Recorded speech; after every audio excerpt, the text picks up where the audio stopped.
Bonjour, bienvenue sur la chaîne Fonction Rime.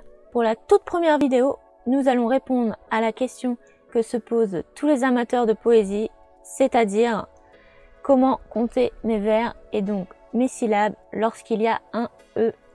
Parce qu'un E muet, ça ne se prononce pas, donc ça ne se compte pas. Alors, muet ou pas ?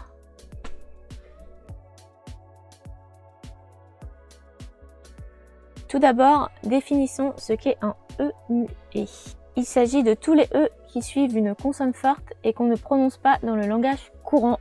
Par exemple, dans la phrase que je viens de dire, si j'avais voulu parler en langage poésie, j'aurais dit « Il s'agit de tous les E qui suivent une consonne forte et qu'on ne prononce pas dans le langage courant. » Une sacrée perte de temps. Mais ça le fait pour la frime. Et je dis consonne forte parce que le E est considéré muet lorsqu'il est précédé par une voyelle forte. Pour la simplicité, tous les exemples que je citerai viennent de mes propres poèmes.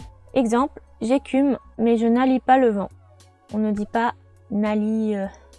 Ça semble logique, mais lorsque nous aborderons la question des rimes féminines et masculines, vous verrez que ça l'est beaucoup moins.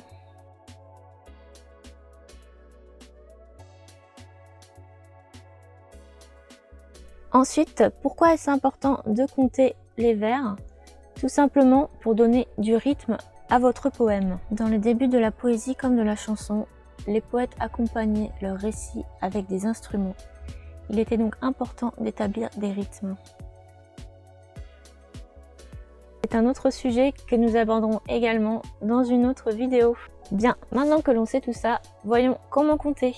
Premièrement, on ne prononce, donc on ne compte jamais un E singulier ou pluriel, donc ES ou ENT, lorsqu'il est en fin de vers. Exemple, j'écoute, mais je n'entends pas les ondes.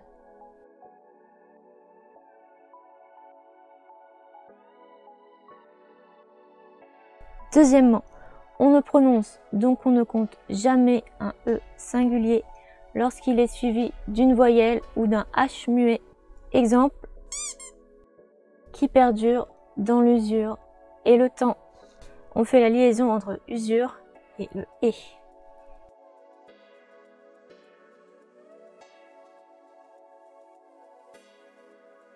Troisièmement, on prononce toujours un E lorsqu'il est suivi d'une consonne ou d'un H aspiré. Je hume, mais je ne sens pas l'encens.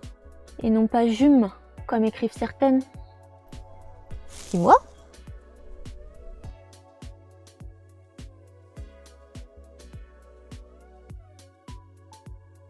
Quatrième point, on prononce toujours un E pluriel lorsqu'il est suivi d'une voyelle ou d'une consonne. Et s'il est suivi d'une voyelle, on fait la liaison. Exemple, toutes âmes et soupirs, enchantées de désir.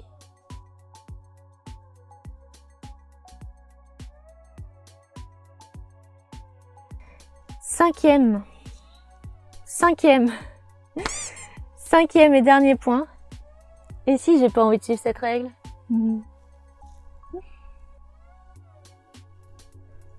Alors il est tout à fait possible de contrecarrer cette règle, tout simplement en retirant le E ou en mettant un apostrophe. Cela est commun pour le mot encore, qui s'écrit alors encore sans E. Par exemple, mon cœur encore fébrile, enfin bas, élégant, aimé ainsi soit-il par l'abîme accueillant.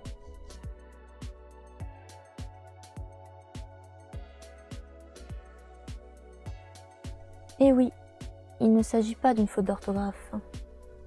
Alors par contre, je vous déconseille de trop utiliser cette méthode, tout simplement parce qu'après, c'est pas joli. Et si le E vous pose vraiment problème, dans ce cas, préférez écrire de la prose, parce que oui, en prose, on ne compte pas le E. Voilà, cette vidéo est terminée. J'espère que le E muet n'a plus de secret pour vous. Et si vous n'avez pas réussi à le cerner ou que mes exemples n'étaient pas assez parlants, n'hésitez pas à me laisser un commentaire. Et si vous avez apprécié cette vidéo, sachez que beaucoup d'autres, je l'espère, suivront. Donc n'hésitez pas à vous abonner dès maintenant. Et je vous dis à bientôt!